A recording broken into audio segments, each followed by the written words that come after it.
Hello friends, welcome back to my channel. आप सबको पता होगा कि पिछले 20-25 दिनों के पहले मैंने जो भी वीडियो बनाए, हर वीडियो में मैंने आप सभी को ये बोला था कि सितंबर सीरीज़ में कहीं पे भी मुझे गिरावट नहीं दिख रही है। सितंबर सीरीज़ आप सबके लिए अच्छी होगी और मार्केट के लिए भी अच्छी होगी।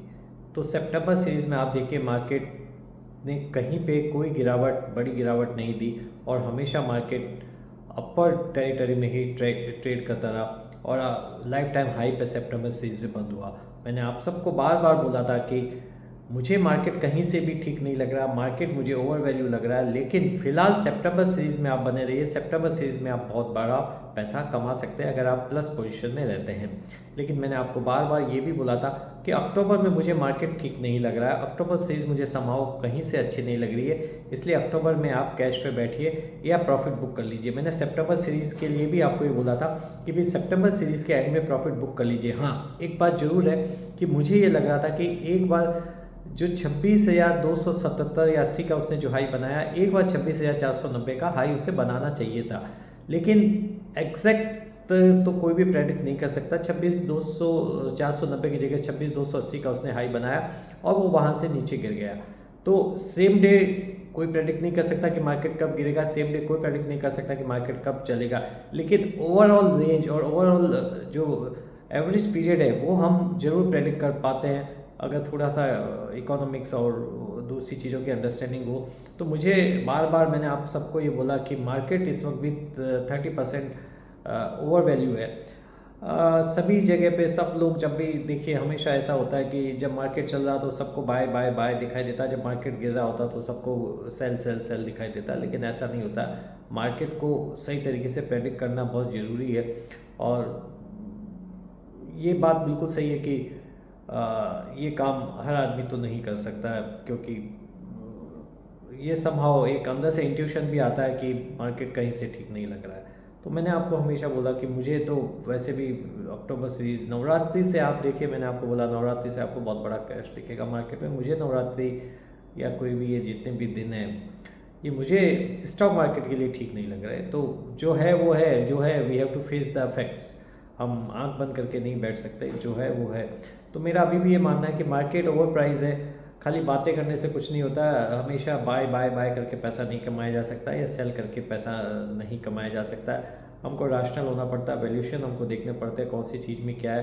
मैं आज भी बोलता हूँ जो स्टॉक फंडामेंटली अच्छे हैं, जब भी थोड़ा बहुत नीचे गिरे उन्हें ज़रूर आप बाय कीजिए, उसमें कोई प्रॉब्लम नहीं है। लेकिन फ़िलहाल मैंने आपको ये भी बोला है कि या तो अगर ट्रेड करने का शौक है तो इंट्राडे ट्रेड कीजिए, या एक BTST कॉल लेके जाइए कि कल सुबह अगर मार्केट क्रैश भी हो जाता तो उतना लॉस आप सहन कर सकें, क्योंकि किसी को पता नहीं होता कि कल सुबह, आज सवेरे जब मार्केट ने ओपनिंग किया था प्री ओपन में, तो निफ्टी 500 पॉइंट माइनस खुला था। वो बहुत बड़ा सरप्राइजिंग था और 500 पॉइंट के बाद में भी मैंने उसको 1 से 1.5 मिनट 2 मिनट तक ट्रैक किया था। वो 500, 450, 400, 350, ये बहुत ही सरप्राइजिंग था सवेरे सवेरे कि प्री ओपन में 2-2.5 मिनट तक वो 300 पॉइंट माइनस के ऊपर क्यों ट्रेड कर रहा है। वो मेरे लिए भी एक चिंता का विषय था। ये बिल्कुल समझ में नहीं आया कि आज मार्केट क्यों गिरा। ये कहीं से कोई कारण नहीं मिल रहा। बाद में देखिए, मार्केट जब बंद हो जाएगा ना, उसके बाद में सब लोग आ जाएंगे, जितने भी एक्सपर्ट्स हैं ना आ जाएंगे और फिर कारण ढूंढ लेंगे। मैंने आपको हमेशा बोला है, मार्केट चलता और गिरता पहले है, कारण हमेशा बाद में ढूंढे जाते हैं।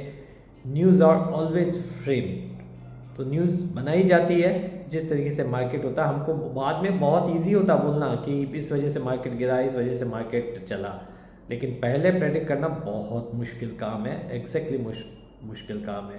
तो मैंने आपको मार्च तक बोला है कि मुझे मार्केट यहाँ से 30% गिरता हुआ दिखाई दे रहा है। अब मार्केट कहाँ से गिरना शुरू करता है वो मार्केट का काम है, लेकिन मुझे 25,000 के बाद में 30% 20% मुझे फॉल उसमें दिखाई दे रहा था। तो 25,000 से मुझे 2,000 का फॉल दिखाई दे रहा था। 25,000 20% का फॉल का मतलब वो 5,000 पॉइंट। तो निफ्टी में मुझे 5,000 पॉइंट का क्रैश मार्च तक दिखाई देता है। इसलिए आप जो भी ट्रेड करें बहुत सावधानी के साथ करें।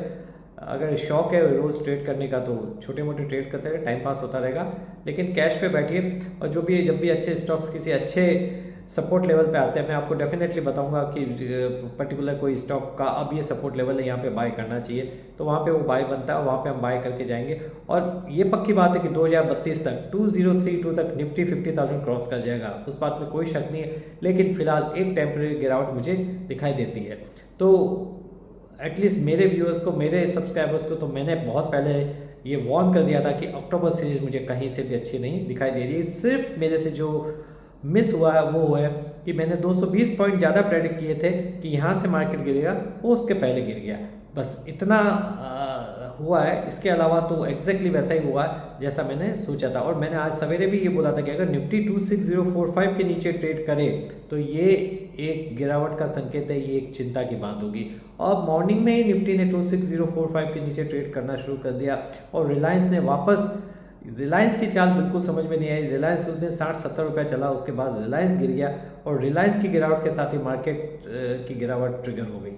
तो रिलायंस की चाल तो आज मेरे से भी गलत प्रेडिक्ट हुई है, मैं भी ये मानता हूँ, क्योंकि मेरे को ऐसा था कि 3045 के नीचे अगर वो ट्रेड करे, मैंने ये जरूर बोला कि 3045 के नीचे ट्रेड करे तो रिलायंस में से निकल जाइए, रिलायंस में ट्रेड नहीं कीजिए। तो उसने जैसे मॉर्निंग में 3045 के नीचे ट्रेड करना शुरू किया, उसमें से निकल जाना था।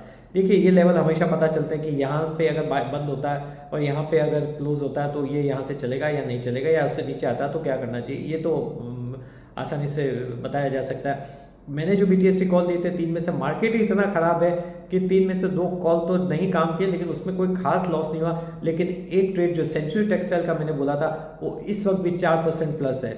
सरप्राइजिंग है ये कि इतने ख़राब मार्केट में भी सेंचुरी टेक्सटाइल चल रहा है। और ये मैं इसको जस्ट कोइंसिडेंस कहूँगा कि मार्केट इतना ख़राब होने के बावजूद भी ये चल रहा है। मैंने जो BTST कॉल दिए थे नॉर्मल सर्कमस्टेंसेज में दिए थे, इस तरह से नहीं दिए थे कि मार्केट निफ्टी 300 पॉइंट गिर जाएगा तो भी मेरे BTST कॉल चलेंगे। जब इतना मार्केट ख़राब होता है तो कोई भी BTST या BTST कॉल तो काम में नहीं आता। लेकिन सरप्राइजिंगली 2 कॉल में अगर आपको नुकसान भी हुआ है तो ये 30 कॉल ने आपका पैसा रिकवर करके दिया है। तो सेंचुरी टेक्सटाइल आज बहुत अच्छा पैसा बना के दिया है। तो ये है मेरा आज का भी जो भी है मुझे कहना था, जो मैंने कह दिया। और आप बहुत सेफली ट्रेड कीजिए और आप कुछ भी इन्वेस्टमेंट करें अपने फाइनेंशियल एडवाइजर सलाह लेके करें। ये सब मेरी ओपिनियन है और मेरी इंडिपेंडेंट ओपिनियन है, जरूरी नहीं कि आप मेरी ओपिनियन माने, आप अपने फाइनेंशियल एडवाइजर से सलाह लेके जरूर कर सकते हैं। Thank you, take care, bye, thank you.